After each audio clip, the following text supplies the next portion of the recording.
Wrong Turn 2: Dead End is an American horror film and a direct sequel to the original Wrong Turn, which came out in 2003.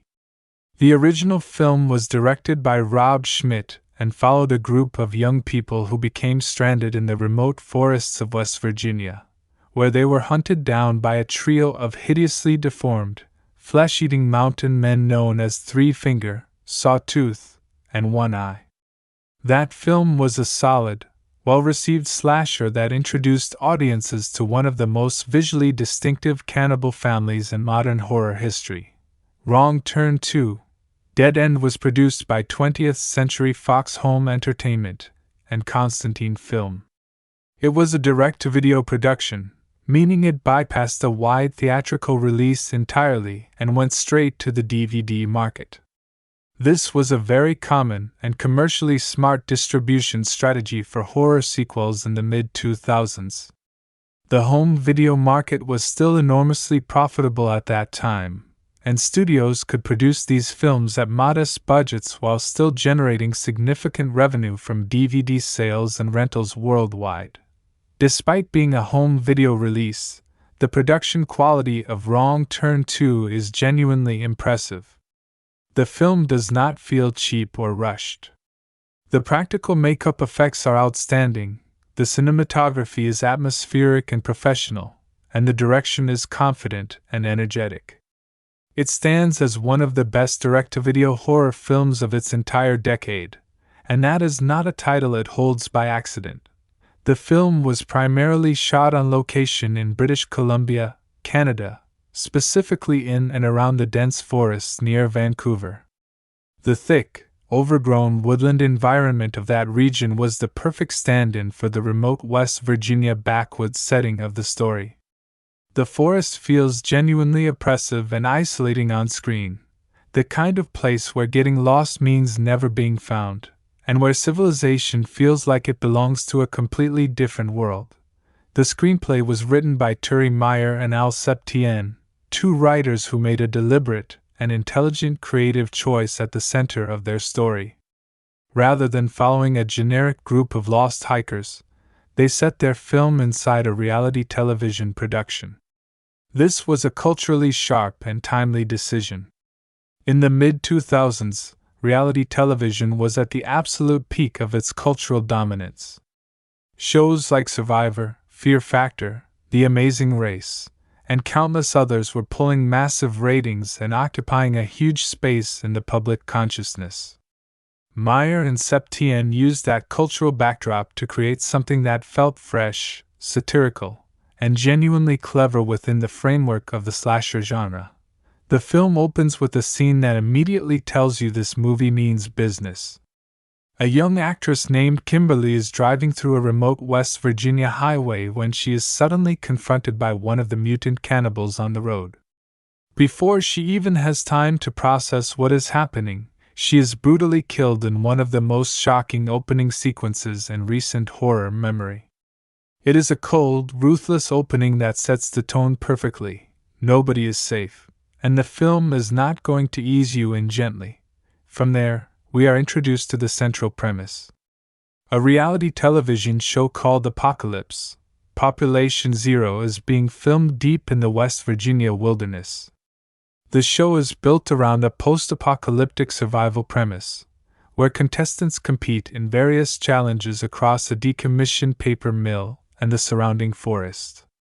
The host of the show is Colonel Dale Murphy, a retired United States Marine Corps veteran played by Henry Rollins. Murphy is a no-nonsense, physically imposing, deeply disciplined man who takes the production and its contestants seriously. The contestants themselves are a deliberately varied group, each representing a different reality TV archetype. There is Elena, a tough and capable woman who quickly proves herself one of the most resourceful members of the group. There is Nina, a military-trained woman who has the skills to survive but struggles with the psychological weight of the situation. Jake is a good-natured, somewhat naive young man who is in a secret romantic relationship with fellow contestant Amber. Amber herself is determined and brave. Jonesy is the cocky, arrogant type who underestimates the danger around him to his own catastrophic cost. Mara is a strong competitor. And M is a heavily tattooed, aggressive contestant who thrives on confrontation. Behind the scenes, the production team includes a camera operator named Pete and his colleague Amber, along with various other crew members scattered throughout the location. The show's producer, Melissa, is managing operations from a distance. As the contestants begin their first challenges and explore the territory around the mill, they gradually start to realize that something is deeply, horrifyingly wrong with the land they are standing on. This forest is not empty. It belongs to a family, a savage, deformed, cannibalistic family that has lived in these woods for generations, completely cut off from the outside world, surviving by hunting, killing, and consuming anyone who wanders into their territory. The cannibal family in Wrong Turn 2 is significantly expanded compared to the original film. Three Finger returns as the primary antagonist, and he is joined by a wider cast of mutant family members. There is a massive, brutish figure known as Pa, the patriarch of the family, who is enormous in both size and cruelty. There is Ma, the matriarch, an equally terrifying figure who is responsible for some of the film's most disturbing moments. There is also a female member of the family introduced in this film who becomes particularly significant to the plot in a deeply unsettling way. The killings begin one by one. Jonesy becomes one of the early victims, meeting his end in a scene of spectacular, horrifying violence that signals very clearly to the audience that no character in this film is truly protected by the plot. The cannibals are not slowed down, not intimidated, and not outsmarted easily. They know this forest better than anyone. They have traps, they have weapons, they have numbers, and they have the absolute conviction of predators operating in their own natural hunting ground. What makes the film particularly compelling from a narrative standpoint is the character of Colonel Dale Murphy. Unlike the typical horror film protagonist who spends most of the story running in terror, Murphy is a man who fights back with purpose and discipline. He is trained for exactly this kind of situation, isolated, outnumbered, against a deadly enemy in hostile terrain. The scenes where Murphy goes on the offensive against the cannibal family are some of the most satisfying moments in the entire film. He is not reckless or rage-driven. He is methodical, calm under pressure, and devastatingly effective. As the body count rises and the remaining survivors desperately try to find a way out of the forest, they begin to understand the full extent of what they are dealing with. The cannibal family is not just a group of dangerous individuals. They are a community, a self-sustaining unit with their own hierarchy, their own territory, and their own horrifying domestic life inside the abandoned paper mill. A particularly disturbing subplot involves a captured survivor being integrated into the family's world in a way that carries deeply disturbing implications about continuation and legacy. The film builds toward a climactic confrontation at the cannibal family's home base, the decaying, labyrinthine paper mill that serves as both their shelter and their slaughterhouse. The survivors who remain are forced into a desperate, close-quarters battle for their lives against every member of the family. The final act is relentless in its pacing, uncompromising in its violence, and genuinely suspenseful in determining who, if anyone, will make it out alive. Without giving away every single detail of the ending, Wrong Turn 2 does not wrap things up in a clean or comfortable way. The horror genre has always been honest about the fact that survival comes at a cost, and this film honors that tradition completely. Henry Rollins as Colonel Dale Murphy. Rollins, who is best known as the frontman of the hardcore punk band Black Flag and its successor band the Rollins Band, delivers an absolutely commanding performance here. He brings genuine physical presence, intensity, and a surprising amount of charm to the role. His casting was inspired. Murphy needed to be someone the audience would immediately believe as a hardened military veteran, and Rollins fits that description naturally. His performance is widely considered one of the highlights of the film. Erica Learson as Nina. Learson carries much of the film's emotional weight as the character who undergoes the most significant personal journey throughout the story. She brings depth and credibility to a role that could easily have been a standard horror film victim. Texas Battle as Jake. Battle is the kind of protagonist you find yourself genuinely rooting for. He brings warmth and sincerity to Jake, which makes his struggle for survival feel genuinely meaningful. Alexa Palladino as Elena. Palladino brings intelligence and strength to her role, and Elena becomes one of the film's more quietly impressive survivors. Daniela Alonso as Amber. Alonso is convincing and capable throughout the film, and her character's relationship with Jake adds a human emotional thread to the otherwise relentless horror. Matthew Curry Holmes as Pete. Holmes brings a grounded, believable quality to his role as one of the production crew members caught in the carnage. Crystal Lowe as Kimberly. Lowe appears in the film's opening sequence, and her fate sets the entire tone and stakes for everything that follows. Kimberly Caldwell as Jessie. Caldwell, known at the time for her appearance on American Idol, brings a recognizable face to the cast and handles the demands of the role solidly. Wayne Robson as Pa. Robson is chilling in the role of the cannibal patriarch, bringing a genuine sense of threat and deranged authority to a character who could have been a simple genre villain but instead feels like a fully realized figure of horror. Clint Howard as Manny. Howard, a character actor with a long and distinguished career in genre film and television, appears in a memorable supporting role that adds another dimension to the film's world. Release date and distribution. Wrong Turn 2. Dead End was released on September 25, 2007, directly to DVD and home video. It was distributed by 20th Century Fox Home Entertainment in North America and received international releases through various distribution partners across Europe, Asia, and other markets. The film was released in an unrated director's cut version, which preserved the full extent of the violence and gore that the filmmakers intended.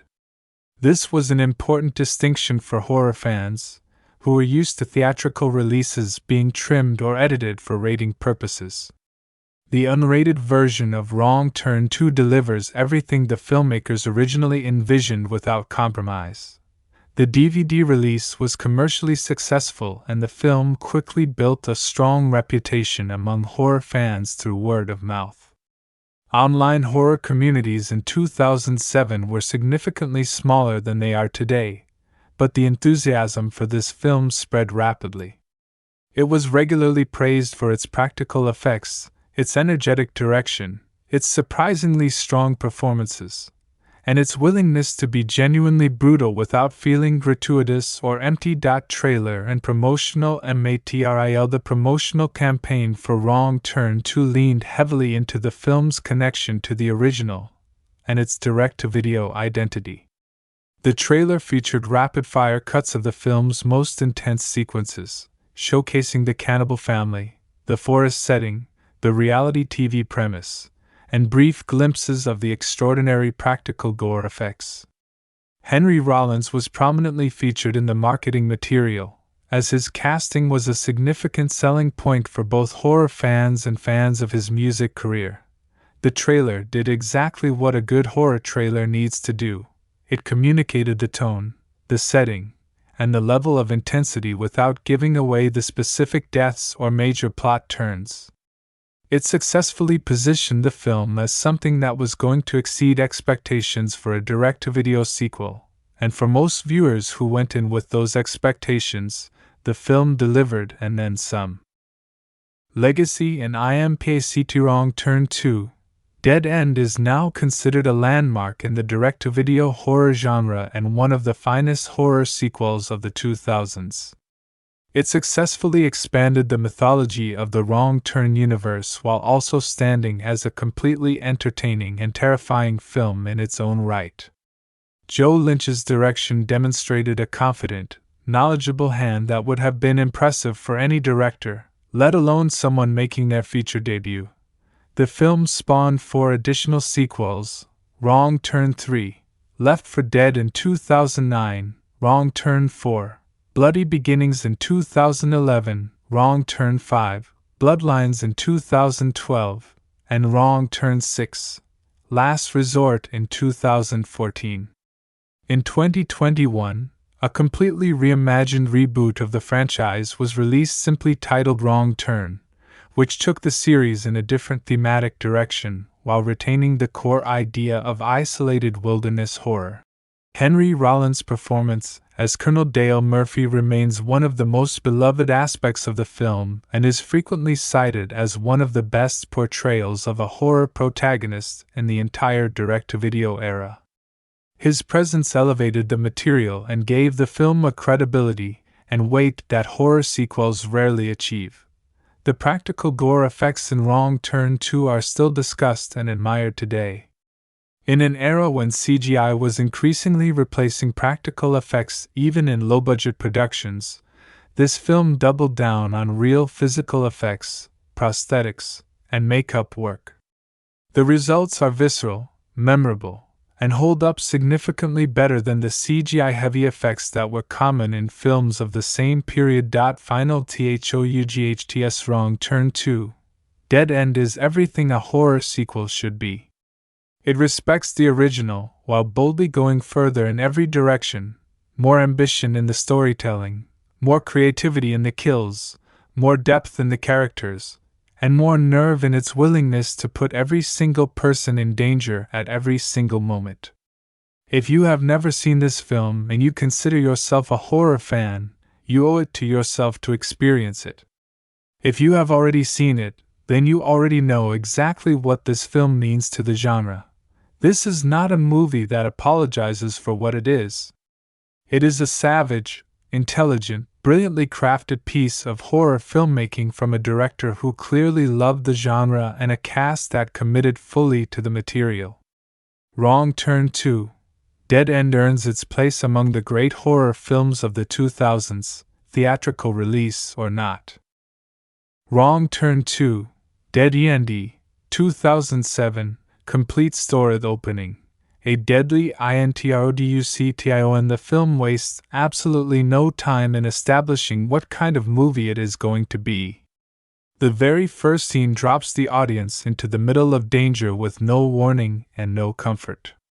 A young woman named Kimberly, played by Crystal Lowe, is driving alone through a narrow, isolated highway that cuts through the thick West Virginia wilderness. She is a minor television actress who has recently been cast as one of the contestants on an upcoming reality show being filmed in the area. She is talking on her phone while driving, distracted and unaware of where she truly is or what kind of land surrounds her on all sides. The forest on either side of the road is dense and ancient, the kind of wilderness that swallows sound and light equally. Kimberly is not paying attention to the road the way she should be, and in a moment of complete shock, a hideously deformed figure lurches out from the tree line and appears directly in her path.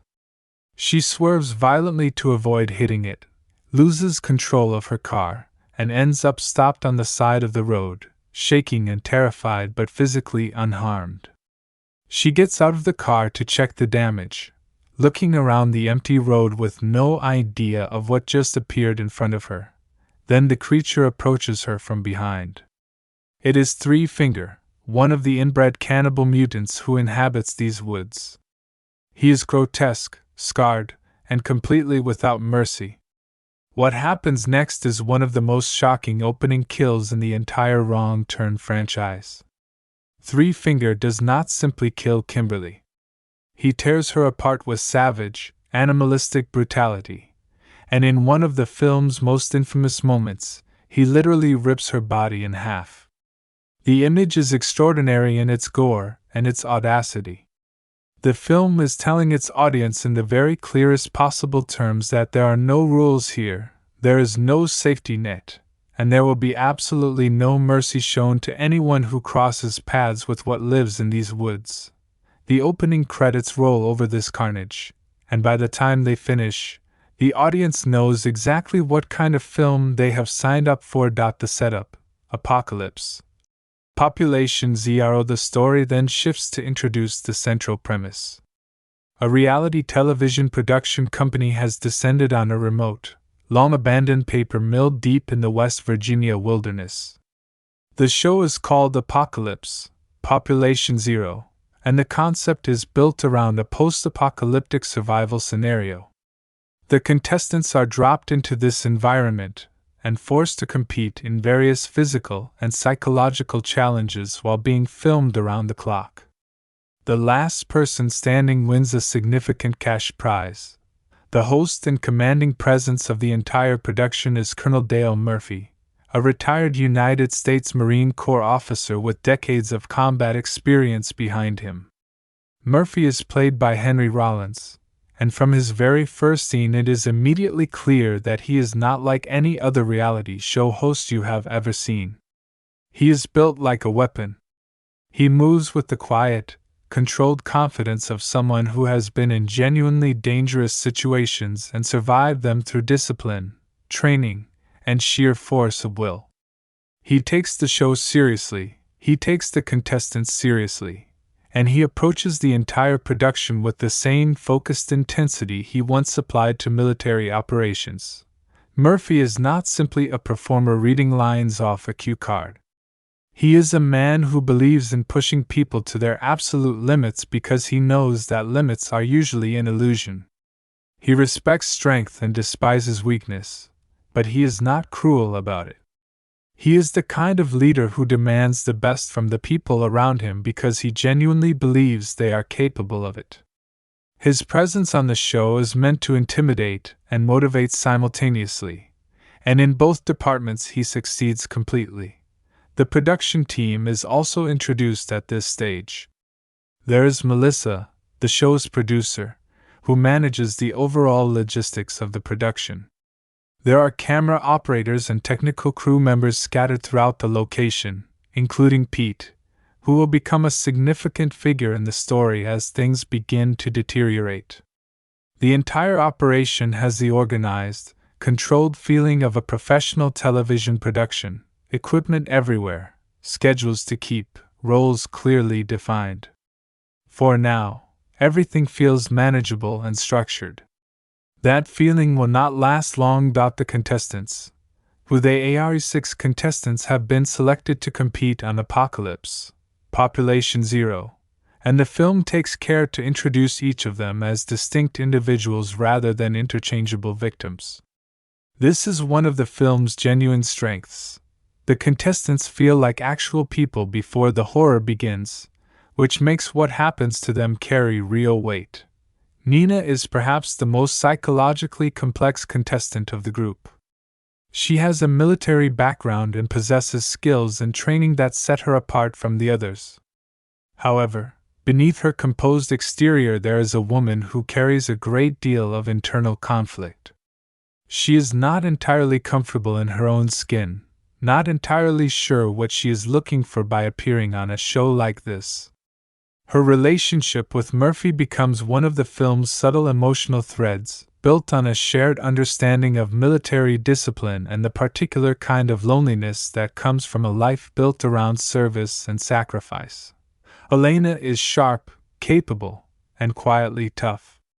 She does not make a show of her strength the way some of the other contestants do, but when the situation demands it, she proves herself to be one of the most resourceful and clear-headed people in the group.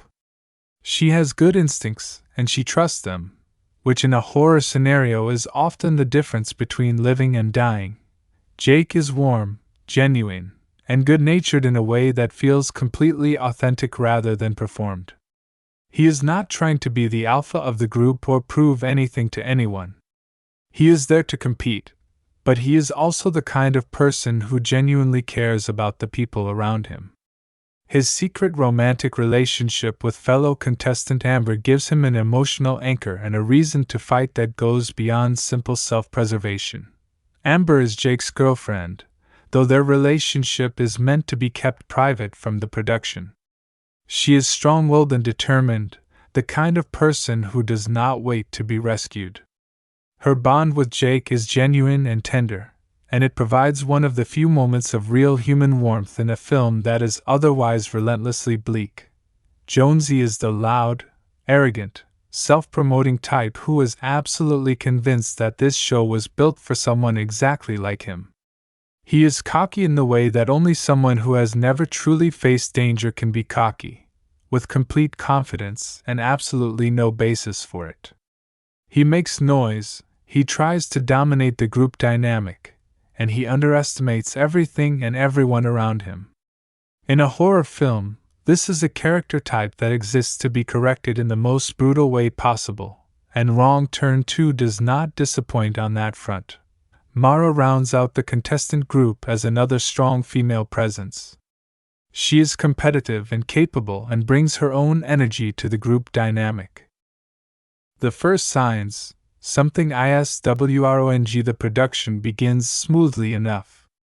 The contestants are introduced to Murphy, who delivers a characteristically intense briefing about what the show demands of them and what they can expect.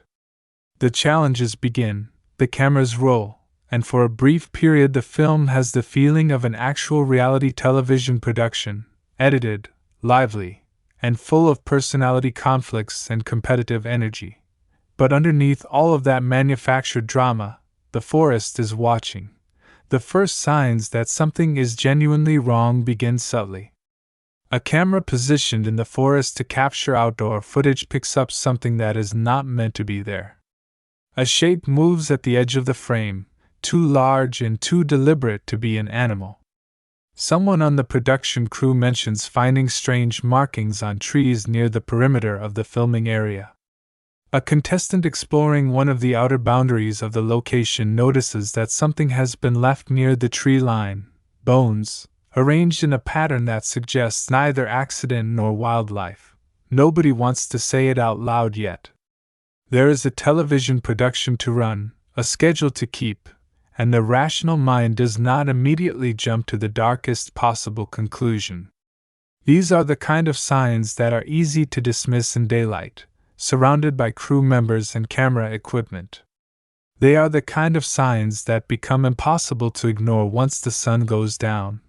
The turning point comes when one of the contestants ventures slightly beyond the established boundaries of the filming area and encounters something that removes all doubt. Deep in the forest, partially concealed by overgrowth and decay, is evidence of habitation. Not recent camping or temporary shelter, permanent, deeply established habitation. Bones hang from trees like decorations. The remains of previous victims are scattered in ways that indicate not just killing but processing, consumption, storage. Whatever lives out here has been living here for a very long time, and it does not share its territory. The family, who hunts these WODs, the cannibal family of Wrong Turn 2, is significantly more developed and numerous than the trio introduced in the original film. Three Finger is back, as savage and relentless as ever, but he is not operating alone. He is part of a larger family unit that has made the abandoned paper mill and the surrounding forest their permanent home. Pa is the patriarch, an enormous and terrifying figure who radiates brute authority. He is massive in every sense, physically imposing, loud in his violence, and completely in command of his family's operations. He is not intelligent in the conventional sense, but he possesses the raw cunning of a predator who has been hunting on the same land his entire life. He knows every inch of this forest, every approach and every escape route, every trap and every hiding place. On his home ground, he is virtually unstoppable. Ma is the matriarch, and in many ways she is even more disturbing than Pa. Where Pa operates through brute force and open aggression, Ma is calculating and domestic in a way that makes her deeply unsettling. She is the one who processes the bodies, who maintains the home, who ensures that the family's needs are met in the most horrifying way imaginable. There is something in her that resembles genuine maternal care, but it is twisted so completely around violence and consumption that the resemblance only makes her more terrifying. Three Finger himself is the most active hunter of the group, the one who ranges furthest from the home base, and who seems to take the most personal pleasure in the pursuit. He is cunning and fast and absolutely without hesitation.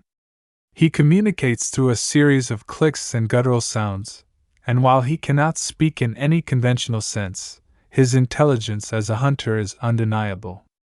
He learns, he adapts, and he is never where you expect him to be.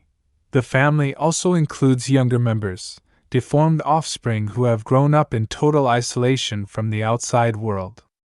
They know nothing except this forest, this mill, and the rituals of their family's survival. To them, the contestants and crew of Apocalypse, Population Zero, are simply prey that has wandered into their territory. There is no malice in the philosophical sense. There is only hunger, territory, and the deeply ingrained patterns of a family that has been living this way for generations. The horror begins. The first DATHS Jonesy is the first contestant to die, and his death is the moment the film shifts completely from thriller to full-scale horror. He has wandered away from the group, partially out of arrogance and partially out of a desire to explore the territory on his own terms. He encounters one of the family members in the forest, and what follows is one of the film's most spectacular and shocking sequences. The kill is extraordinary in its violence and its technical execution.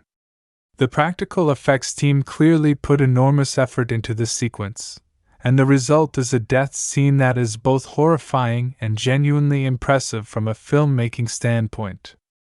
It is the kind of kill that makes audiences simultaneously recoil in disgust and lean forward in fascination. Jonasy's cockiness and his complete failure to take his situation seriously is paid off in the most brutal way imaginable, and the scene serves as an absolute statement of intent from the filmmakers. This film is not going to soften anything. Nobody is protected. The rules that govern normal horror films do not apply here. Word of Jonasy's disappearance spreads through the production, and the initial response is confusion rather than panic.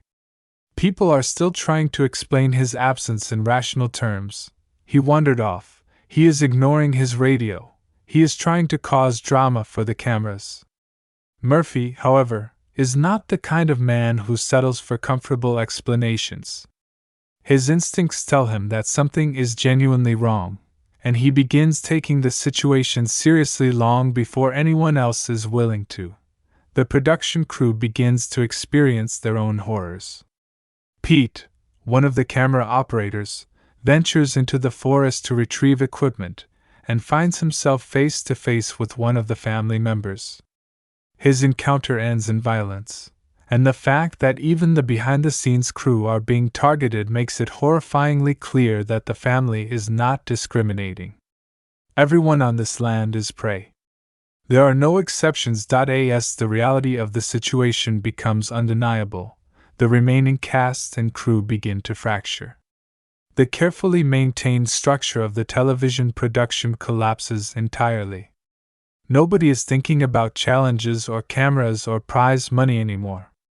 The only question that matters now is how to survive long enough to reach help. Murphy takes command. The fight back begins. This is where Wrong Turn 2 distinguishes itself most sharply from both its predecessor and from the conventions of the slasher genre in general. Most horror films at this point would have their protagonists running, hiding, and desperately hoping to outlast the threat. Murphy does something different. Murphy goes to war. His military training takes over completely.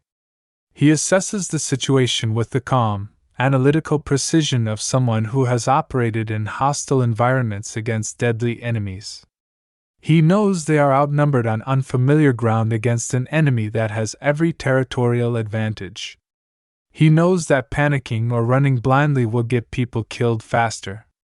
He knows that their only real option is to organize, arm themselves with whatever is available, and either fight their way out or force the family to retreat. Murphy begins moving with purpose. He identifies the strongest and most capable of the remaining survivors. Nina, whose military background makes her immediately valuable, and Jake and Elena, who both demonstrate the ability to follow instructions under pressure. He begins to take stock of what they have: limited supplies, some equipment from the production, and the advantages of training and discipline that the cannibal family does not possess.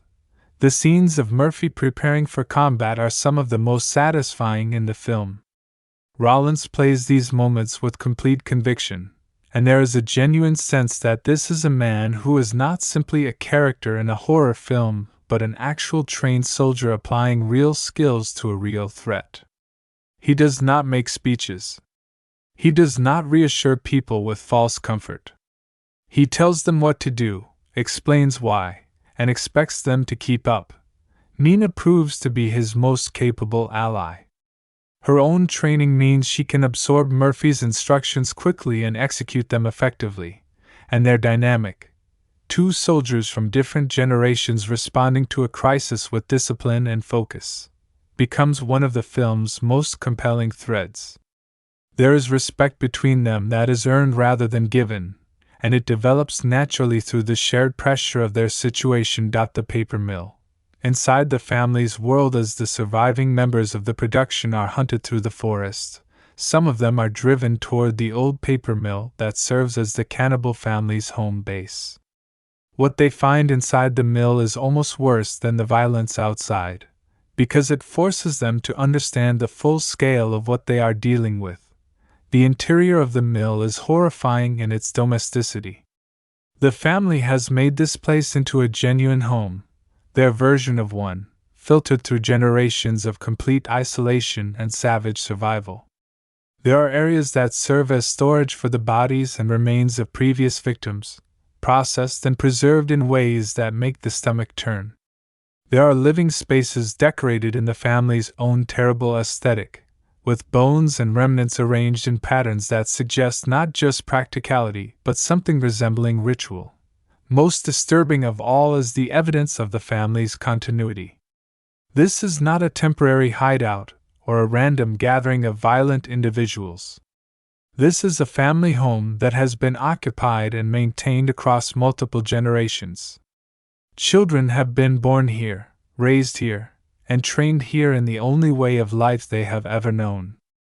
The mill is a monument to decades of isolation and violence, and being inside it makes the full horror of the situation tangible in a way that being chased through the forest does not. One of the film's most deeply unsettling subplots involves a captured female member of the outside group being integrated into the family's world in a horrifying way. The implication is clear and deeply disturbing. The family is not just hunting for food, they are also expanding their numbers, ensuring their continuation, building their dynasty in the only way they know how. It is a layer of horror that goes well beyond simple slasher mechanics and gives the film a genuine sense of existential dread. The kills, escalating horror throughout the middle section of the film, the deaths continue with relentless momentum, each one distinct in its method and its impact on the remaining survivors. The practical effects team is given ample opportunity to demonstrate their craft, and they do not waste a single moment. The kills in Wrong Turn 2 are extraordinary pieces of practical effects work, visceral, inventive, and executed with a level of technical skill that rivals mainstream theatrical horror productions. Each death is designed to be memorable and distinctive, and the film avoids the trap of making its kills feel repetitive or mechanical. One of the family's preferred methods is the bow and arrow, deployed with unnerving accuracy through the dense forest cover. Another involves the enormous axe that Paul wields like an extension of his own arm. Three Finger prefers more personal, close-range violence that reflects his sadistic nature. The combination of methods keeps the threat feeling varied and unpredictable. You never quite know from which direction the next attack will come or what form it will take. Each death also carries a narrative weight. The film has done enough character work in its early stages that these are not simply anonymous bodies. When someone dies, it matters. The audience has been given enough of each person's personality and their relationships with the others to feel the loss. Jake's grief when someone close to him is killed is real and painful to watch. Murphy's controlled, disciplined response to the deaths of people under his command carries its own kind of devastating weight. The final confrontation, War in the Forest. The film builds toward its climactic sequence with tremendous pacing and energy.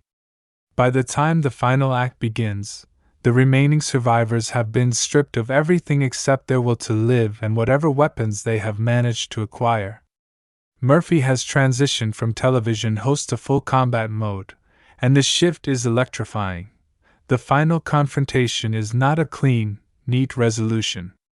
It is a brutal, chaotic, desperate battle fought across the paper mill and the surrounding forest, and it plays out with the kind of controlled intensity that only comes from a director who knows exactly what he wants and has the skill to capture it. Joe Lynch orchestrates this sequence masterfully, using the geography of the mill to create a space that feels simultaneously open and claustrophobic, familiar and deeply threatening. Murphy goes up against Pa directly in a confrontation that the film has been building towards since the first time both characters appeared on screen. Two physically enormous, deeply determined men, one defending his territory, the other fighting to protect the people in his charge, collide in a sequence that is both viscerally exciting and emotionally satisfying. Murphy does not have the home advantage or the decades of survival experience that Pa possesses, but he has training, discipline, and the kind of focused fury that comes from watching people be killed in front of you and being unable to stop it. Nina continues to prove herself throughout the final act, her military training allowing her to function effectively even as the situation reaches its most desperate point. Her arc across the film has been one of gradually finding and owning her own strength, and the final act is where that arc pays off most completely. The kills in the final confrontation are among the most spectacular in the film, as Murphy and the remaining survivors use every resource available to them against a family that refuses to stop, refuses to retreat, and refuses to concede even when the odds turn against them. The ending, survival at a cost when the smoke finally clears and the violence reaches its conclusion. Wrong Turn 2 handles its ending with the same unflinching honesty that has characterized the entire film. Survival is not triumphant or clean. It does not come without permanent cost. The people who make it out of the West Virginia wilderness are not the same people who drove in for a reality television shoot. They are survivors in the truest sense, marked by what they have seen, what they have done, and what they have lost. The film does not offer reassurance that everything will be fine. The cannibal family, even in its diminished state by the end of the story, represents something that does not simply disappear when the credits roll. These woods still exist. The mill still stands. And the suggestion lingering at the very end of the film is that the horror of this place is not entirely finished, even if the immediate threat has been addressed. Murphy's survival is earned through every discipline and sacrifice that his character represents. He is not unaffected by what has happened. Even a man of his experience and training carries the weight of the losses he could not prevent. Rollins communicates this with remarkable subtlety in the film's final moments, allowing the audience to see the cost of survival in Murphy's eyes even as he continues to hold himself together through force of will. Nina's survival carries its own emotional resonance, representing the completion of a personal journey that began with uncertainty and ended with a kind of hard-won, battle-tested sense of self that she did not possess when she arrived. The final frame of the film leaves the audience with a sense of the wilderness reclaiming its silence, dark, immense, indifferent, and still holding its secrets. Whatever happened in those woods happened outside the reach of civilization, the law, and conventional human understanding. The forest does not explain itself. It simply continues, and that is the complete story of Wrong Turn 2. Dead End from the very first frame to the very last. It is a film that earns every moment of its horror through genuine craft, committed performances, and a refusal to take the easy road at any point in its story. A true gem of 2000s horror filmmaking. Wrong Turn 2, Dead End. Actor's complete life history. Henry Rollins, Colonel Dale Murphy. Henry Lawrence Garfield was born on February 13, 1961, in Washington, D.C. He later adopted the surname Rollins, and it is under that name that he became one of the most recognizable and genuinely fascinating figures in American cultural history. His life story is not simply the story of a musician or an actor. It is the story of a man who rebuilt himself entirely through sheer force of will, discipline, and an almost pathological refusal to be defined by his circumstances. Henry grew up in a difficult environment. His parents divorced when he was very young, and he was raised primarily by his mother, Iris. The relationship between Henry and his father was distant and largely absent, and this early experience of instability and emotional scarcity left a deep mark on his personality and his worldview. He has spoken extensively in his spoken word performances and writing about the loneliness and anger of his childhood, about feeling like an outsider from a very early age, about the sense that the world was not designed with someone like him in mind. He attended Bullis School in Potomac, Maryland, and later McMurray College briefly before dropping out. School was never the environment where Henry thrived. He was too restless, too internally combustible, too driven by energies that conventional education had no framework for containing. He was drawn to music from an early age, particularly to the raw, aggressive, politically charged energy of the punk rock scene that was exploding in Washington, D.C. in the late 1970s and early 1980s. The D.C. punk scene was unlike any other in the country. It was tight-knit, ideologically serious, and deeply committed to a DIY ethic that rejected the mainstream music industry completely. Henry became embedded in this scene as a teenager, attending shows, absorbing the music, and finding in the culture of hardcore punk a community and a set of values that resonated with everything he felt inside. The aggression, the intensity, the commitment to saying something true regardless of whether anyone wanted to hear it, all of these things spoke directly to who Henry was and who he was becoming. Before music consumed him entirely, Henry worked a series of ordinary jobs. Most famously, he worked at a Haagen-Dazs ice cream store in Washington, D.C. It is one of those biographical details that seems almost surreal in retrospect. The man who would become one of the most intense and physically intimidating performers in rock history, scooping ice cream for customers in a retail environment. But Henry was never embarrassed by ordinary work. He has always maintained a genuine respect for labor and for the dignity of working people, values that informed his political thinking throughout his entire adult life. The turning point in Henry's life came in 1981 when he was invited to audition as the vocalist for Black Flag, one of the most important and influential hardcore punk bands in American history. Black Flag had already been operating for several years under the leadership of guitarist Greg Ginn, and they had already cycled through several vocalists. Henry flew out to California, auditioned, and was immediately accepted. He was 20 years old. What followed was one of the most grueling, transformative periods of his life. Being in Black Flag was not simply joining a band. It was joining a way of life that demanded total commitment and offered very little in return except the pure satisfaction of creating something true and powerful. The band lived in poverty, toured relentlessly, often sleeping on floors and in vans, performing to audiences who sometimes responded with hostility and violence. The physical demands of the performances themselves were extraordinary. Henry performed with an intensity that was genuinely alarming to witness, throwing himself into each show with everything he had. It was during this period that Henry began the practice of intense physical training that would define his appearance and his philosophy for the rest of his life.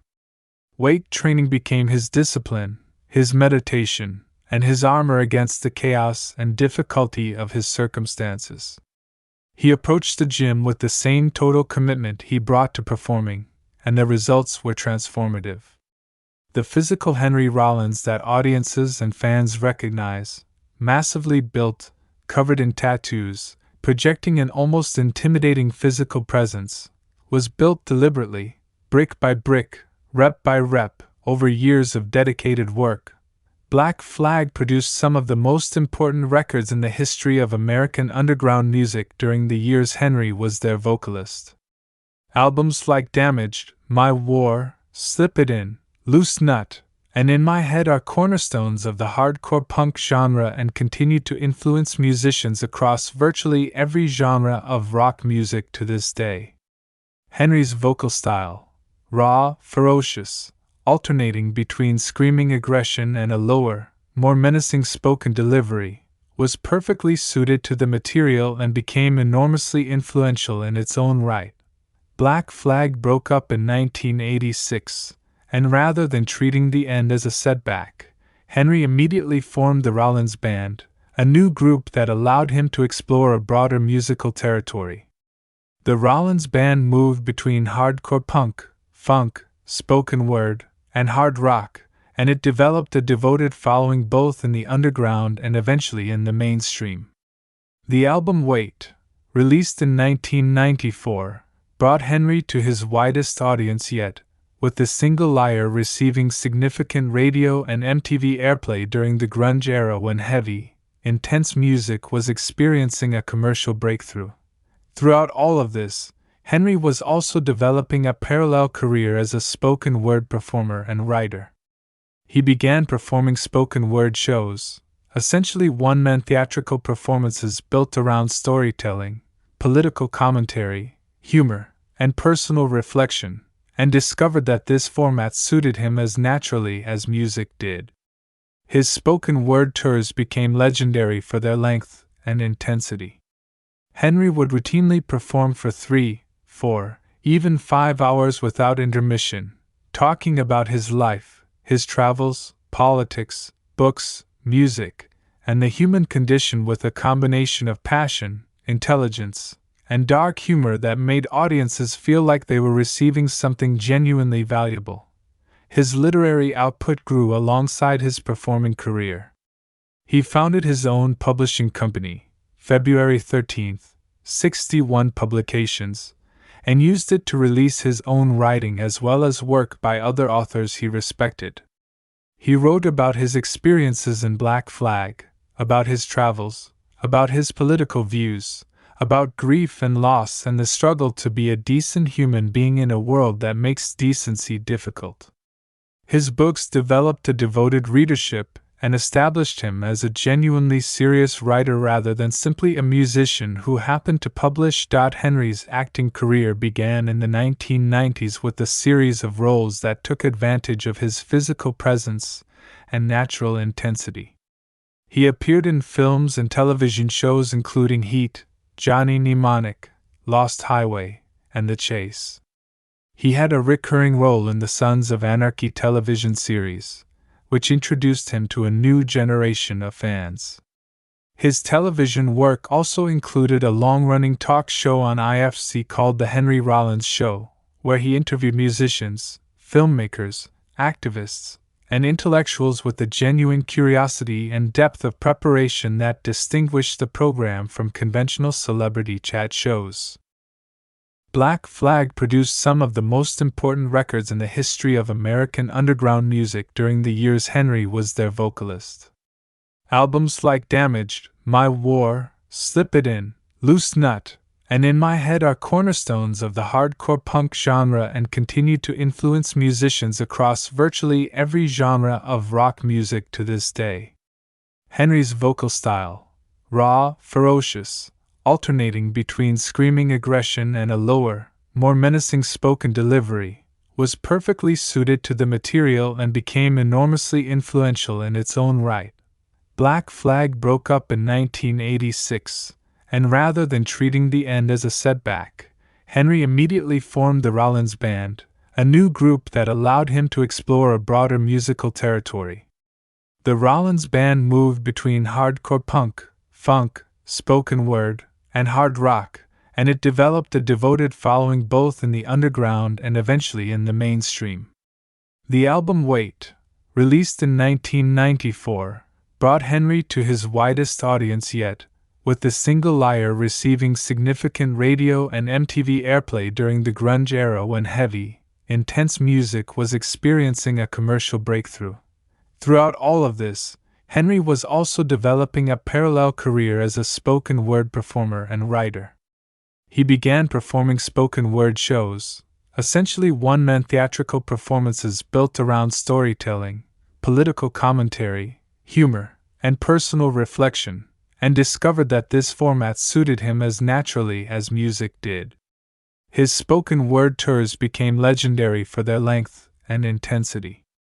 Henry would routinely perform for 3, 4, even 5 hours without intermission, talking about his life, his travels, politics, books, music, and the human condition with a combination of passion, intelligence, and dark humor that made audiences feel like they were receiving something genuinely valuable.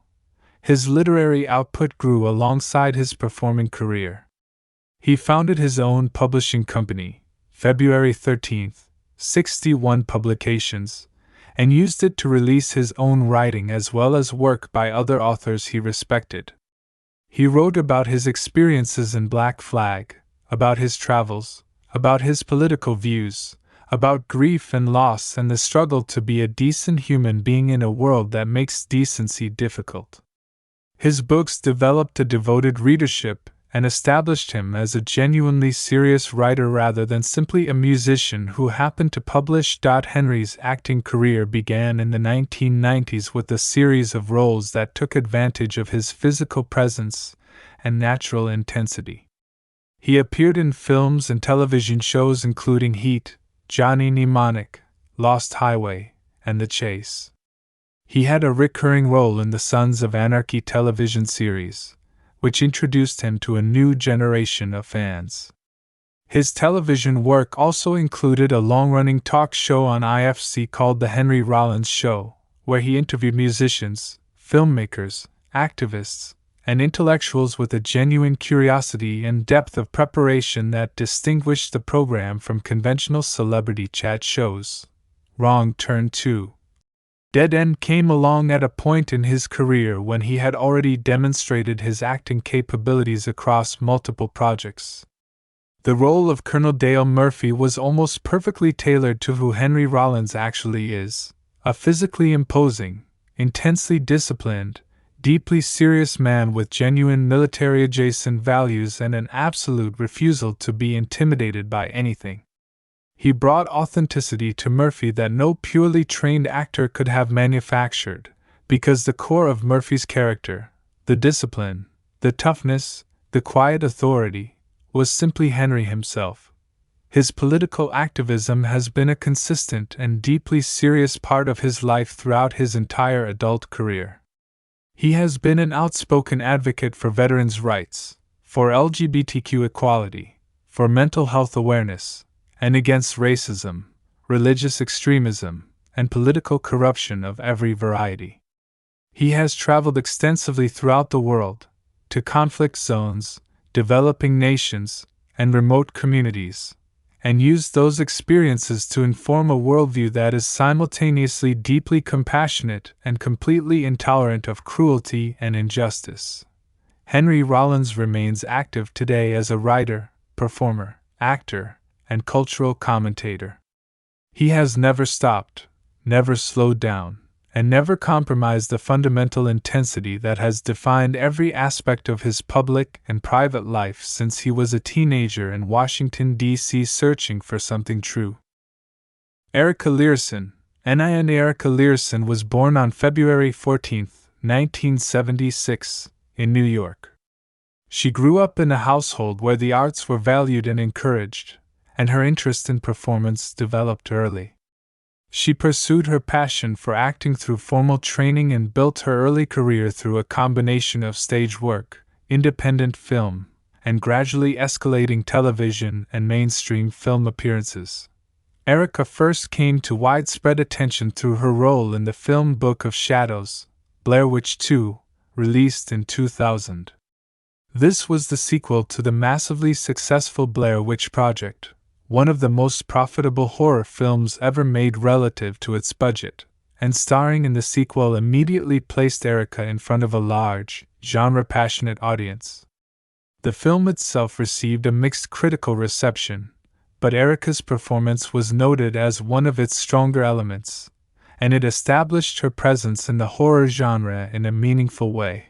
She continued building her career through a series of horror and thriller projects that demonstrated her comfort with the demands of the genre. She appeared in the 2003 remake of the Texas Chainsaw Massacre, The Beginning, one of the more successful horror remakes of the 2000s, which was part of the wave of horror reboots and remakes that dominated mainstream genre filmmaking during that decade. Her experience in that film gave her a particular kind of genre credibility that served her well when Wrong Turn 2 came along. In Wrong Turn 2, Erica took on the role of Nina, the most psychologically complex of the film's contestants, and delivered a performance that anchors much of the film's emotional weight. Nina is not a simple character. She carries internal conflicts and unresolved questions about herself that the horror of the situation forces her to confront directly. Erica navigated those dimensions of the character with genuine skill, ensuring that Nina felt like a fully realized person rather than simply a competent horror film survivor. Her career continued after Wrong Turn 2 through a combination of genre work and broader dramatic projects.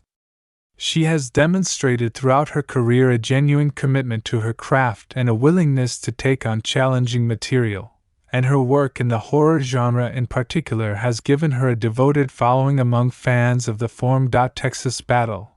J.K. Texas Battle was born on October 5, 1979, in Los Angeles, California. He grew up in Southern California and was drawn to performing from a young age. His path into the entertainment industry was shaped by both his natural charisma and his athletic background. Battle was a serious athlete growing up, and the physical discipline and competitive mentality that comes from athletic training translated naturally into the demands of an acting career. He built his early career primarily through television, developing the kind of working actor's foundation that comes from consistent employment across a range of projects rather than a single breakthrough moment. He appeared in various television series and smaller film roles, developing his craft and establishing himself as a reliable and capable performer. Battle is perhaps best known outside of the horror genre for his long-running role in the daytime drama The Bold and the Beautiful, one of the most watched soap operas in American television history. His work on that show gave him an enormous amount of experience working quickly and efficiently under the pressure of a production schedule that demands high output with minimal preparation time. Daytime drama is one of the most demanding training grounds in the acting profession. The volume of material is extraordinary, and performers develop very quickly simply out of necessity. In Wrong Turn 2, Battle brought genuine warmth and likability to Jake that elevated the character beyond the standard horror film love interest archetype. He made Jake feel real and deserving of the audience's investment, which gave his scenes genuine emotional stakes. His natural physicality also served the film well in its more action-oriented sequences. Alexa Palladino. Elian Alexa Palladino was born on September 27, 1980, in New York City. She grew up in a culturally rich environment in New York and developed an interest in performance and the arts at a young age. Her path into acting was shaped by the theatrical tradition of New York, and she brought to her career a particular kind of intelligence and emotional precision that distinguished her work from a very early stage. She is perhaps best known outside of the horror genre for her role as Angela Darmody in the HBO series Boardwalk Empire, the celebrated period drama set during Prohibition-era Atlantic City. Her work on Boardwalk Empire was widely praised and introduced her to a large television audience. The show was one of the most prestigious productions on American television during its run, and performing alongside actors of the caliber involved in that production represented a significant milestone in her career. Alexa is also a musician, and her creative life has always encompassed both performance and music in ways that reflect a broadly artistic sensibility. She performs under the name Pale and has released music that demonstrates genuine artistry and a distinctive personal voice. In Wrong Turn 2, she brought quiet strength and intelligence to Elena, ensuring that the character was always more than the situation she found herself in. Elena is a survivor not because the plot requires it but because Alexa makes her competence and her instincts feel entirely believable. Daniela Alonso. AMBR Daniela Alonso was born on September 22, 1978, in New York City. She grew up in New York and developed her passion for performing through early exposure to theater and the arts. Her path into the professional entertainment industry began through modeling, which gave her early experience working in front of cameras and in professional creative environments before she transitioned fully into acting. She built her acting career through a combination of film and television work, developing a presence in both the horror genre and broader dramatic projects. She appeared in the horror film The Hills Have Eyes Too, which placed her in the company of genre work that shared thematic territory with Wrong Turn 2, isolated environments, family-based threats, survival horror premises. This background gave her genuine experience with the physical and psychological demands of the genre. Her television work includes appearances in Friday Night Lights, the critically acclaimed drama set in the world of Texas high school football, as well as Revolution, the post-apocalyptic science fiction series. These broader dramatic credits demonstrate her range as a performer beyond the genre work that first brought her to wider attention. In Wrong Turn 2, Daniela brought authenticity and physical commitment to Amber, making her relationship with Jake feel genuine and giving her survival instincts real credibility on screen. Crystal Lowe, KIMBROY. Crystal Lowe was born on May 16, 1981, in Vancouver, British Columbia, Canada. Growing up in Vancouver placed her at the center of one of the most active film and television production hubs in North America. Vancouver has been the filming location for an enormous volume of American and Canadian productions for decades, and growing up in that environment gave Crystal early exposure to the film industry that naturally shaped her aspirations. She built her career through a combination of Canadian and American productions, developing a strong presence particularly in the horror genre. She appeared in the Final Destination franchise, specifically in Final Destination 3, which was another high-profile horror franchise of the 2000s. Being part of that franchise gave her significant visibility among horror audiences and established her as a recognizable face in the genre. Her role in Wrong Turn 2 is brief but absolutely unforgettable. Kimberly's fate in the opening sequence of the film is one of the most shocking and viscerally impactful scenes in the entire Wrong Turn franchise, and Crystal's performance in the moments leading up to it, the fear, the confusion, the terrible dawning realization, makes that impact possible.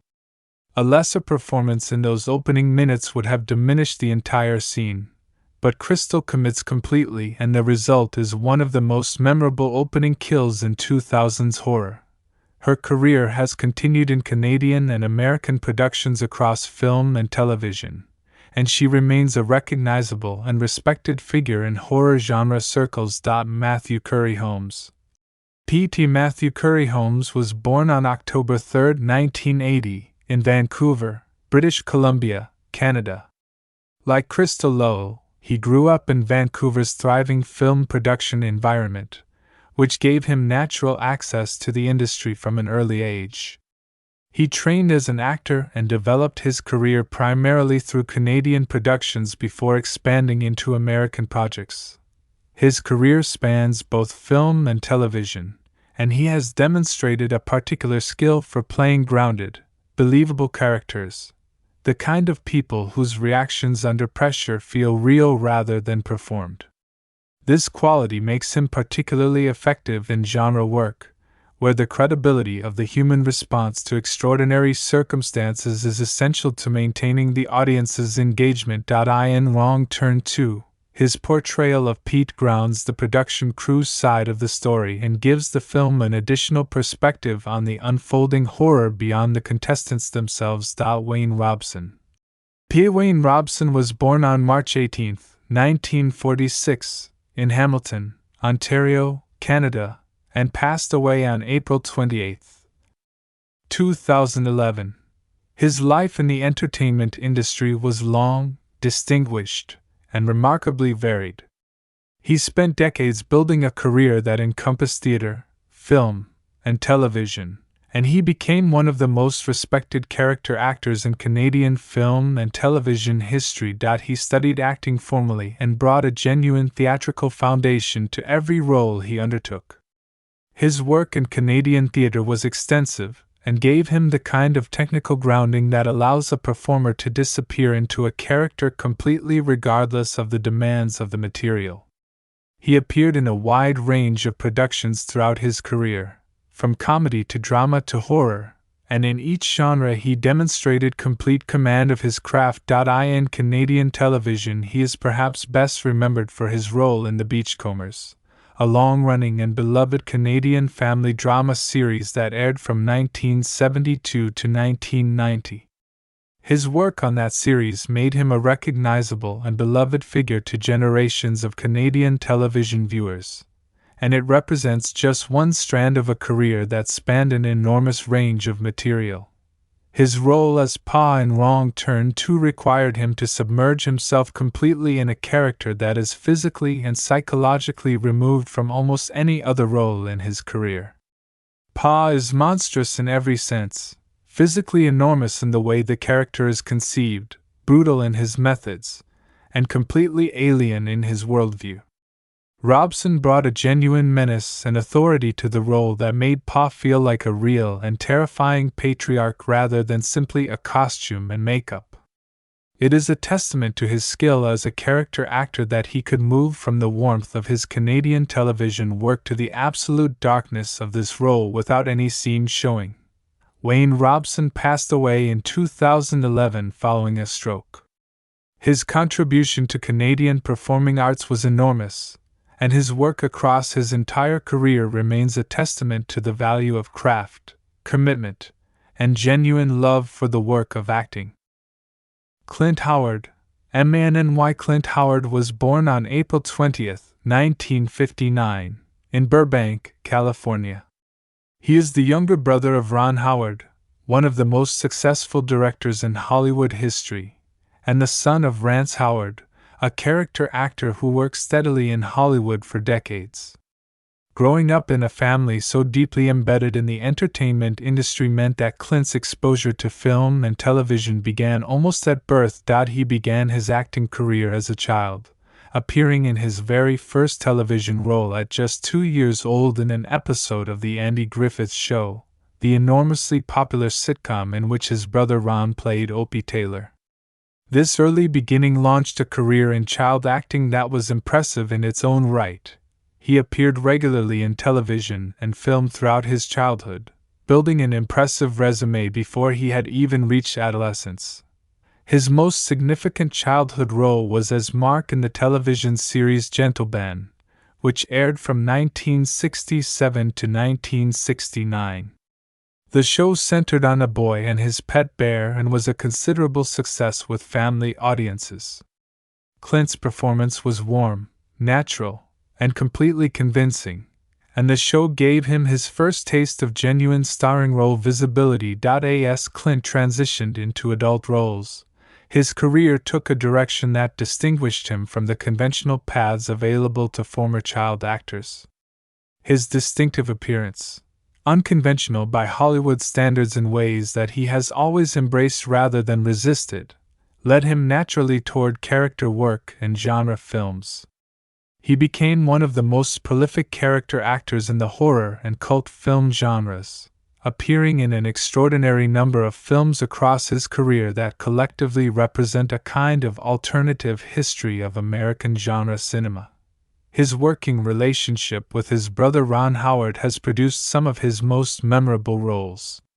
He has appeared in virtually every film Ron Howard has directed, including Cocoon, Apollo 13, How the Grinch Stole Christmas, A Beautiful Mind, The Da Vinci Code, and many others.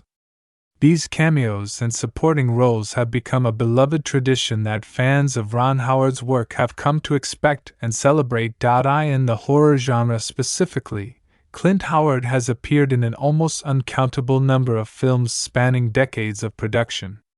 His work with director Rob Zombie includes Halloween and other projects. His presence in a horror film is a signal to genre audiences that they are watching something with genuine love for the tradition. His appearance in Wrong Turn 2 carries exactly that quality of genre authenticity. He appeared in John Carpenter's Evil Speak, a cult horror film that gave him one of his most significant genre roles. He has worked with virtually every major name in horror filmmaking over his decades-long career, and his encyclopedic knowledge of and love for the genre makes him one of its most genuine and respected ambassadors. Clint Howard has never pretended to be anything other than exactly what he is: a working actor with a genuine passion for his craft, a deep love for the history of cinema, and a complete absence of pretension about the kind of material he appears in. He approaches every role with the same professionalism and commitment regardless of the budget or the prestige of the project, and this quality has earned him enormous respect throughout the industry. His personal life has been marked by challenges including struggles with substance abuse that he has spoken about publicly and honestly. His recovery and his continued productivity in his career represent a kind of resilience that mirrors the best qualities of his professional legacy. He has never used his brother's success as a crutch or a shortcut. He has built his own career, on his own terms, in the corners of cinema that he genuinely loves, and the result is one of the most distinctive and genuinely fascinating bodies of work in the history of American character acting. Kimberly Caldwell, JESSIE Kimberly Caldwell was born on February 25, 1982, in Katy, Texas. She grew up in Texas with a passion for music and performance that was evident from early childhood. She pursued her musical ambitions seriously, and her talent earned her a place on the second season of American Idol, the enormously popular singing competition that was at the absolute height of its cultural dominance in the early 2000s. Her run on American Idol was memorable and brought her to a truly massive national audience. American Idol at that period was appointment television for tens of millions of viewers, and the contestants who advanced through the competition became genuine cultural figures during the show's run. Kimberly advanced through the competition and was eliminated in the semifinals, finishing in 7th place overall. Her performances on the show showcased a powerful, versatile voice and a natural stage presence that made her one of the more memorable contestants of that season. Following American Idol, she pursued a music career and also transitioned into television presenting and commentary work. She worked as a host and commentator, including work related to American Idol coverage, which kept her connected to the entertainment industry she had entered through the competition. Her appearance in Wrong Turn 2 represented a deliberate step into a different corner of the entertainment world and demonstrated a willingness to take on material that was well outside the pop music and reality television world where she had first found visibility. Her appearance in the film carried the additional dimension of audience recognition. Viewers familiar with her from American Idol brought a pre-existing connection to her character that the film used effectively. Kimberly Caldwell, JESSIE Kimberly Caldwell was born on February 25, 1982, in Katy, Texas. She grew up in Texas with a passion for music and performance that was evident from early childhood. She pursued her musical ambitions seriously, and her talent earned her a place on the second season of American Idol, the enormously popular singing competition that was at the absolute height of its cultural dominance in the early 2000s. Her run on American Idol was memorable and brought her to a truly massive national audience. American Idol at that period was appointment television for tens of millions of viewers, and the contestants who advanced through the competition became genuine cultural figures during the show's run. Kimberly advanced through the competition and was eliminated in the semifinals, finishing in 7th place overall. Her performances on the show showcased a powerful, versatile voice and a natural stage presence that made her one of the more memorable contestants of that season. Following American Idol, she pursued a music career and also transitioned into television presenting and commentary work. She worked as a host and commentator, including work related to American Idol coverage, which kept her connected to the entertainment industry she had entered through the competition. Her appearance in Wrong Turn 2 represented a deliberate step into a different corner of the entertainment world and demonstrated a willingness to take on material that was well outside the pop music and reality television world where she had first found visibility. Her appearance in the film carried the additional dimension of audience recognition. Viewers familiar with her from American Idol brought a pre-existing connection to her character that the film used effectively. And that is the complete life history of every major actor who appeared in Wrong Turn 2, Dead End, from their earliest beginnings to the points in their lives that brought them together for this remarkable film. The budget. How much did it cost to make this film? Let us start with the money, because the financial story behind Wrong Turn 2, Dead End is genuinely one of the most impressive and instructive stories in modern horror filmmaking. This is a film that looked and felt far more expensive than it actually was, and understanding how the production team pulled that off tells you a great deal about what genuine creativity and professional commitment can accomplish when a group of talented people are working toward a shared vision. Wrong Turn 2, Dead End was produced on a budget of approximately $3 to $4 million. Now, when you say that number out loud in the context of mainstream Hollywood filmmaking, it sounds like a reasonable amount of money. But when you understand the context, a film with this many cast members, this many elaborate practical effects sequences, this volume of location shooting in dense wilderness terrain, this level of makeup and prosthetics work, and this amount of action and stunt choreography, that budget becomes genuinely remarkable. Most mainstream Hollywood productions spend more than that on catering alone over a multi-month shoot. For comparison, the original Wrong Turn, released in 2003, was produced on a budget of approximately $12 to $15 million and received a full theatrical release backed by a major studio marketing campaign. Wrong Turn 2 had roughly a quarter of that budget, no theatrical release campaign to fund, and yet managed to produce a film that most horror fans and critics consider superior to the original in virtually every technical and creative department. That is an extraordinary achievement. The reason the production could stretch that budget as far as it did comes down to several key decisions made during the planning stages. The first and most important was the decision to shoot in British Columbia, Canada, rather than attempting to film in the actual Appalachian region of West Virginia. Vancouver and the surrounding areas of British Columbia have been a production hub for North American film and television for decades precisely because the combination of professional infrastructure, experienced local crew, and generous tax incentives makes it one of the most cost-effective major filming locations in the world. Productions that shoot in British Columbia can access the same quality of professional crew and equipment that they would find in Los Angeles or New York at a significantly reduced cost, and the provincial tax credit system returns a meaningful percentage of eligible production spending back to the production. For a modestly budgeted horror film, these savings are not marginal. They are the difference between making the film and not making the film.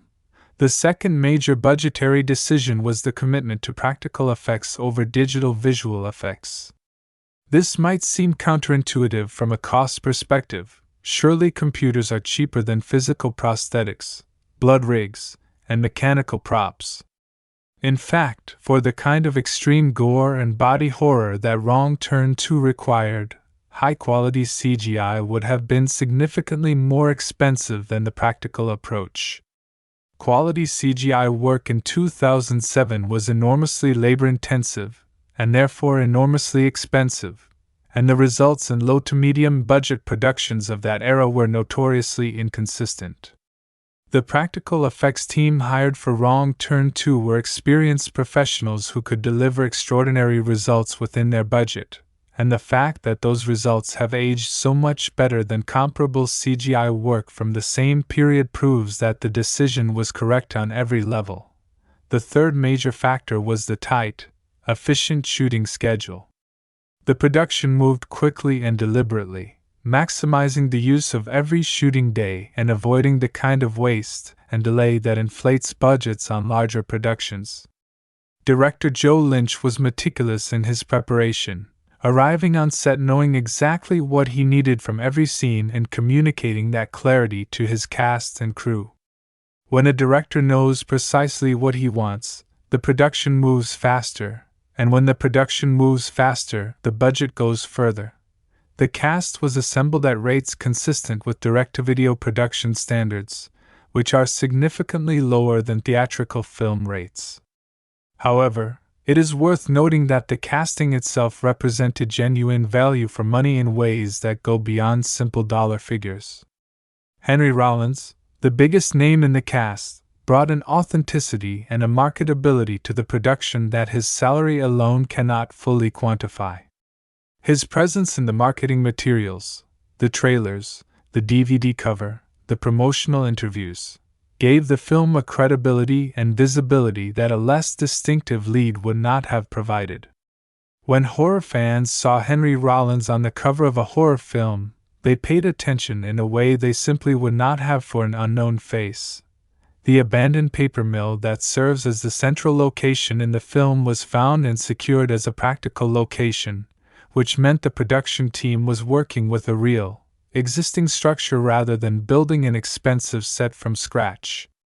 The mill's genuine decay and industrial atmosphere, the rust, the broken machinery, the collapsing infrastructure, provided exactly the visual texture the film needed without requiring a single dollar of set construction. The production design team worked within the existing space rather than against it, using the genuine character of the location to enhance the film's atmosphere rather than trying to manufacture that atmosphere artificially. Costumes and wardrobe for the cannibal family characters represented a significant portion of the makeup and prosthetics budget, but were designed with extraordinary ingenuity. The makeup team created the family's distinctive deformed appearances through a combination of full prosthetic appliances, custom fabricated teeth and eyepieces, and body paint work that transformed the actors beneath into genuinely unrecognizable creatures. The lead makeup artist and their team worked long hours in the pre-dawn darkness of the British Columbia mornings, sometimes spending 3 to 4 hours getting the family members into their full makeup before the first shot of the day. That investment of time and skill produced results that stand as some of the finest practical creature work in the history of direct-to-video horror. The weapons and props used throughout the film, the axes, the bows, the various implements of destruction favored by the cannibal family, were a combination of custom fabrications and modified existing items. The prop department worked closely with the stunt coordinators to ensure that every weapon was both visually convincing and safe for the actors and stunt performers to handle in close contact sequences. This collaboration between departments was a model of the kind of efficient, communicative production culture that allows modestly budgeted films to punch well above their weight. The gore effects specifically deserve their own financial discussion because they represent perhaps the most impressive achievement relative to cost in the entire production. The bodies, the wounds, the various stages of dismemberment and cannibalistic processing that the film portrays. All of this was created using a combination of foam latex prosthetics, silicone appliances, mechanical blood rigs, and a great deal of ingenuity from a team of practical effects artists who clearly loved their work and brought genuine craft to even the most extreme material. The opening kill sequence alone, the scene involving Kimberly that so memorably establishes the film's tone, required days of pre-production fabrication and careful on-set rigging to execute safely and effectively. The result is a sequence that still generates genuine shock responses from audiences watching it for the first time nearly 2 decades after the film was made. The film was completed within its budget and delivered to 20th Century Fox Home Entertainment on schedule, which in the world of modestly budgeted genre filmmaking is an achievement worth celebrating in itself. Productions of this type, with tight budgets and ambitious creative goals, frequently run into problems that push them over budget or behind schedule. The fact that Wrong Turn 2 avoided those pitfalls is a testament to the professionalism and preparation of everyone involved, from the director down to the production assistants. The commercial return on that investment was genuinely impressive. Direct-to-video horror films of this era generated revenue through DVD sales, DVD rentals through services like Blockbuster, and Netflix's then nascent mail-order operation, international distribution deals, and ancillary markets including cable television licensing. Wrong Turn 2 performed strongly across all of these channels, generating returns that substantially exceeded its production cost and justified the franchise's continuation through multiple additional sequels. Funny and memorable behind-the-scenes moments. Now this is where things get genuinely entertaining, because the set of Wrong Turn 2 was, by all accounts, a place where some extraordinarily absurd and hilarious things happened alongside the serious business of making a horror film. Horror sets have a particular culture of their own. The extreme nature of the material, the physical demands of the makeup and effects work, and the long hours involved in production create conditions where humor becomes not just welcome but genuinely necessary for maintaining morale and sanity. Wrong Turn 2 was apparently no exception to this rule. The single most talked about behind-the-scenes element of the entire production is the morning makeup routine for the actors playing the cannibal family members. Getting Wayne Robson, who played Pa, into his full prosthetic makeup was a process that began somewhere between 3 and 4 in the morning every single shooting day. The makeup team would work for hours applying the various layers of prosthetics, paint, and finishing work that transformed him into the monstrous patriarch of the family. This meant that by the time the rest of the cast and crew arrived on set in the morning, Pa was already fully in makeup and waiting, and the sight of this fully transformed monster sitting quietly in a camp chair drinking coffee and reading a newspaper was apparently something that never entirely lost its capacity to startle people who rounded a corner and came upon it unexpectedly. The crew developed a dark sense of humor about the makeup process that was self-aware and genuinely funny. There was apparently an ongoing informal competition among crew members about who could maintain the most casual, unfazed expression when greeting the fully made-up family members in the early morning hours. Losing the competition, meaning visibly flinching or doing a double take when confronted with the full cannibal family makeup, became a running joke throughout the production, and the makeup team took particular delight in finding opportunities to position their creations in places where unsuspecting crew members might encounter them. Henry Rollins was apparently a constant and somewhat overwhelming source of energy on the set from the very first day of production. Anyone familiar with Henry Rollins as a public figure will not be surprised to learn that he arrived at the set each morning already having completed an intense workout, already having read several hours of material, and already ready to go at a level of intensity that the rest of the cast and crew were still working toward. His commitment to physical training meant that he was frequently seen doing exercises between takes in whatever available space he could find, push-ups, pull-ups on available structures, various calisthenics that reminded everyone on set of his extraordinary physical dedication. The cast found this simultaneously impressive and mildly exhausting. There are accounts of other cast members arriving at set having had a normal human amount of sleep and coffee, only to find Henry already vibrating with focused energy and ready to discuss the scene's dramatic intentions in depth. The contrast between Henry's pre-dawn workout intensity and the slightly bleary-eyed morning state of everyone else became a consistent source of affectionate humor throughout the production. Rollins also brought his characteristic directness and complete absence of pretension to the set in ways that generated memorable moments.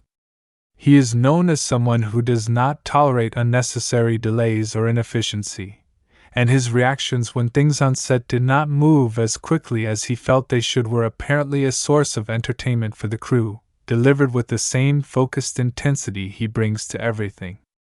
The man has essentially one setting, full, and watching that setting applied to the mundane frustrations of film production logistics was apparently quite something.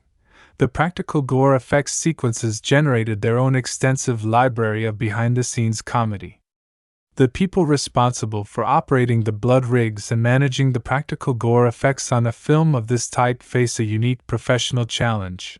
They are trying to make deeply disturbing things look as real and shocking as possible, while simultaneously working within the completely mechanical and technical reality of how those effects are created.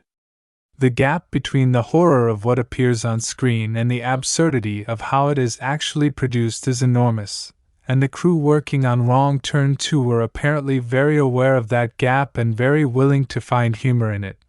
The blood used in film productions of this type is typically a carefully formulated mixture designed to have the correct color, viscosity, and behavior on camera. It is safe and non-toxic, but it is also intensely messy, difficult to clean up, and has a tendency to get absolutely everywhere regardless of how carefully the effects team tries to contain it.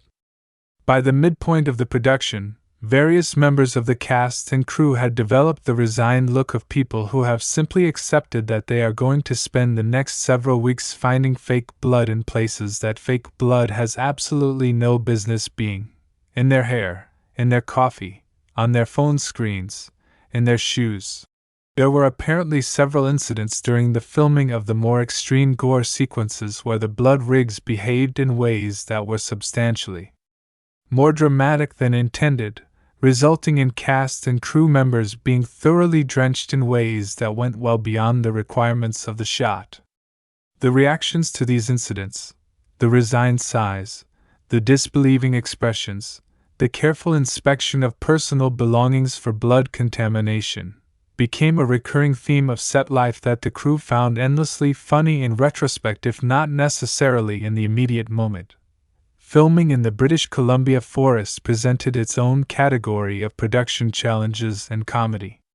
The forest is beautiful and atmospheric and perfect for a horror film, and it is also genuinely cold in the early morning hours, home to a variety of wildlife that does not respect production schedules, and thoroughly difficult terrain to navigate when carrying camera equipment, lighting rigs, and all the various physical necessities of a film production.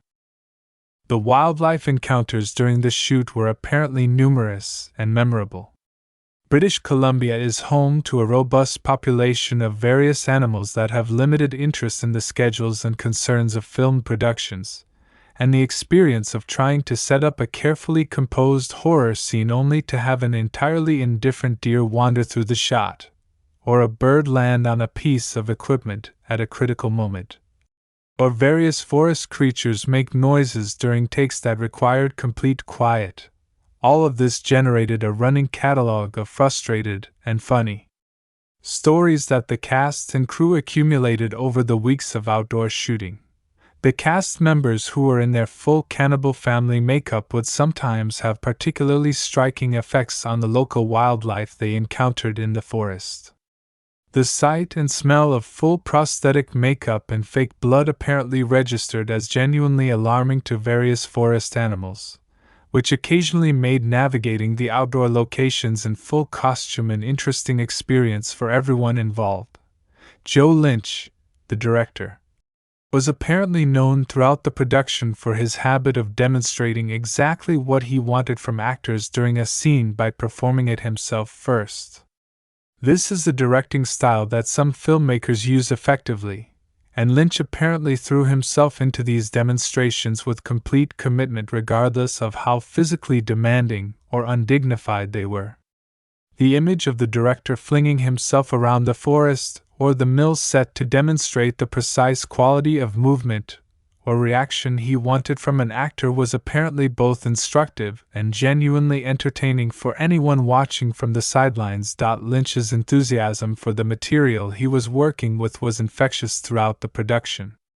He is a genuine horror fan who grew up loving the genre, and his excitement about getting to make a film in the tradition of the horror movies he loved as a young man was evident in every aspect of his behavior on set.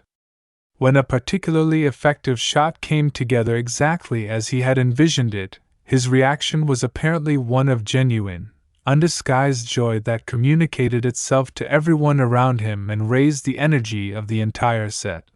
The catering situation on a remote forest location shoot presented its own ongoing comedy. Getting food to cast and crew who were distributed across a large outdoor area in sometimes difficult terrain is a genuine logistical challenge, and the creative solutions developed by the production's catering team over the course of the shoot became a source of ongoing discussion and amusement. There is something inherently absurd about eating a normal lunch in close proximity to elaborate cannibal family makeup and props, and the cast and crew apparently never entirely got used to that particular juxtaposition. The prosthetic body parts and prop remains used throughout the film had to be stored, transported, and managed throughout the production. And the experience of a production vehicle or storage area containing large quantities of extremely realistic-looking severed limbs, heads, and other body parts was apparently something that continued to generate reactions from people encountering it for the first time throughout the entire shoot. Delivery drivers, location scouts, and various other people who came into contact with the production without full knowledge of what was being filmed apparently had some very memorable reactions to discovering these materials in the course of their ordinary work. The actors playing the cannibal family members developed a particular sense of camaraderie and dark humor born of their shared experience of spending the majority of their working day covered in elaborate prosthetics.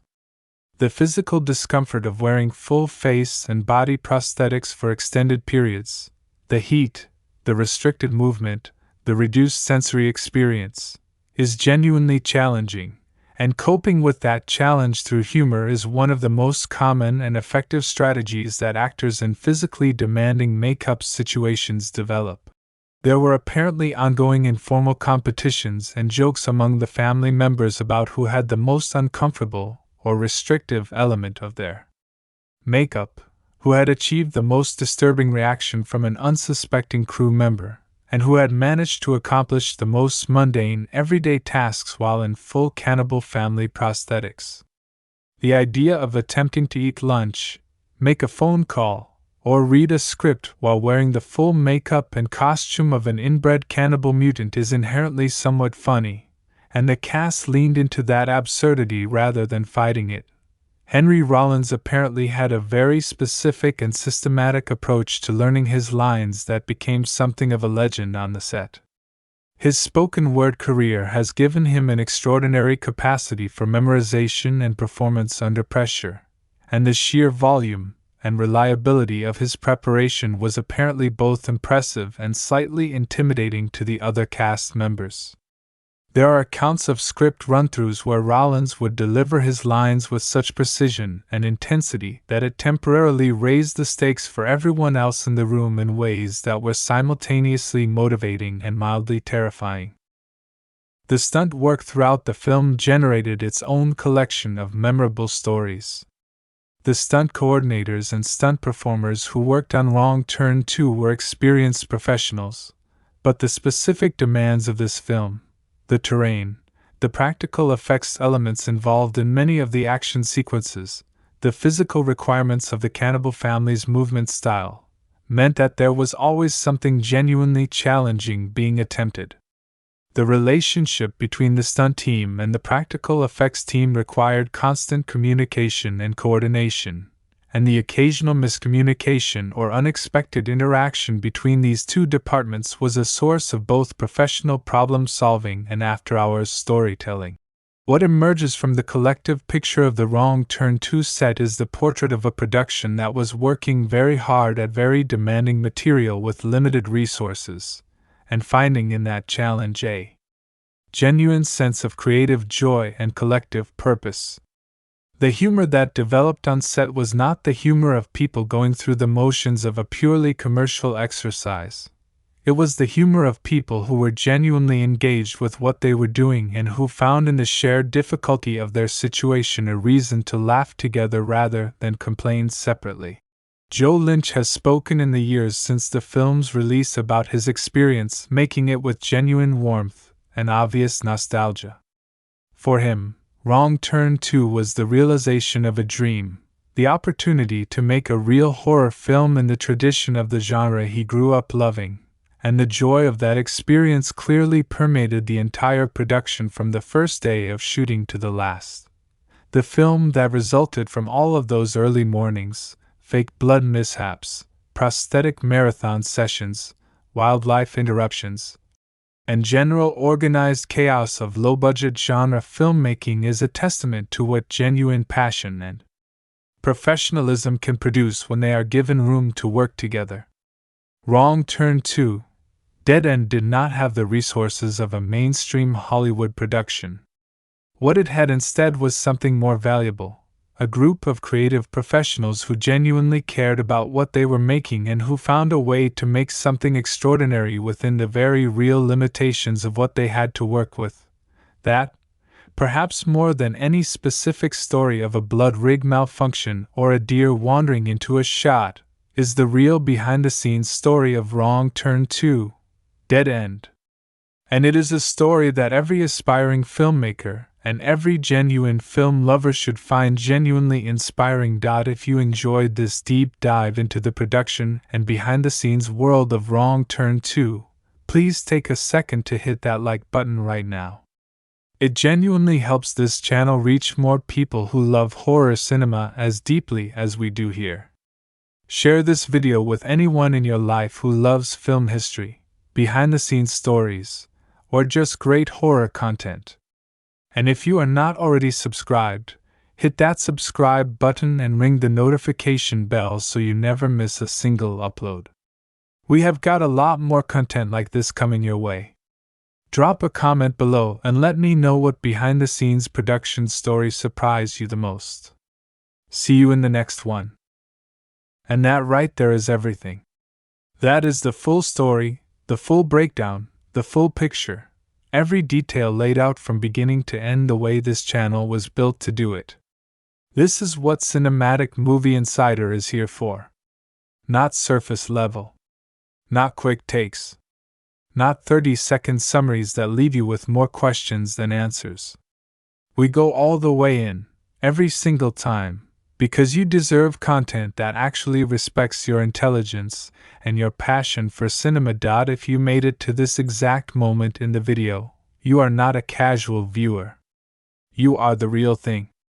You are the kind of person who genuinely loves movies, not just watching them, but understanding them, dissecting them, knowing where they came from and who made them, and what it cost to bring them to life. That is exactly the kind of person this channel was created for, and that is exactly the kind of person that keeps Cinematic Movie Insider alive and growing.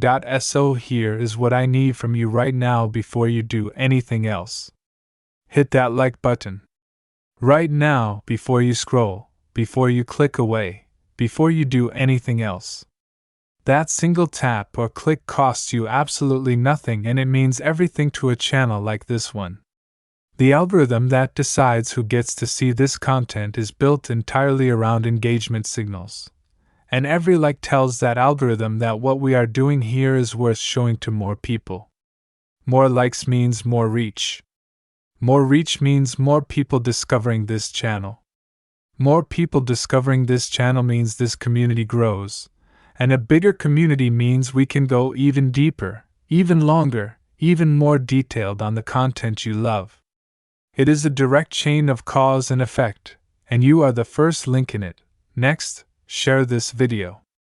Think right now about one person in your life who loves movies. Maybe it is a friend you watch films with on the weekend. Maybe it is a family member who always has a recommendation for you. Maybe it is someone in an online community you are part of who would genuinely love this kind of deep, detailed content. Send them this video. Copy the link and drop it in a message. Post it in a group chat. Share it on your social media. Every share puts this video in front of someone who has never seen this channel before, and every new viewer who finds us through a share is someone who might become a permanent part of this community. Word of mouth is the most powerful tool any channel has, and it starts with you. Now, if you are watching this and you are not yet subscribed to Cinematic Movie Insider, what are you doing? Seriously. You just watched this entire video. You know what this channel is about. You know the level of detail, the length, the commitment to giving you the full picture on every single topic we cover. Subscribing takes 2 seconds, and it means that every time a new video drops on this channel, you are going to know about it. Hit that subscribe button right now and then hit the notification bell right next to it and set it to all notifications. That bell is important. YouTube does not show every video to every subscriber automatically. The notification bell is what guarantees you actually find out when we upload. Without the bell, you might miss videos entirely. And on a channel like this one that drops detailed, lengthy content, missing a video means missing something genuinely worth your time. If you want to go even deeper into the world of cinema, the history, the stories behind the stories, the productions, the performances, the directors who shaped the art form and the films that changed everything, then explore the rest of this channel. There is a lot here. Deep dives like this one. Full cast histories. Production breakdowns. Genre retrospectives that trace entire branches of film history from their origins to the present day. Every video on this channel is built with the same commitment to detail and length that brought you here today. Take your time and go through it. Build your own watch list of what you want to get to. This is a channel that rewards the people who invest in it. Everyone who has already been here from the beginning, thank you. Genuinely. Building something like Cinematic Movie Insider takes an enormous amount of time, research, writing, and love for the subject matter, and knowing that people are watching, engaging, sharing, and coming back is what makes every hour of that work feel worth it. You are not just an audience. You are the reason this channel exists, and the reason it keeps going. This has been Cinematic Movie Insider. Stay curious, stay passionate, and never stop loving cinema.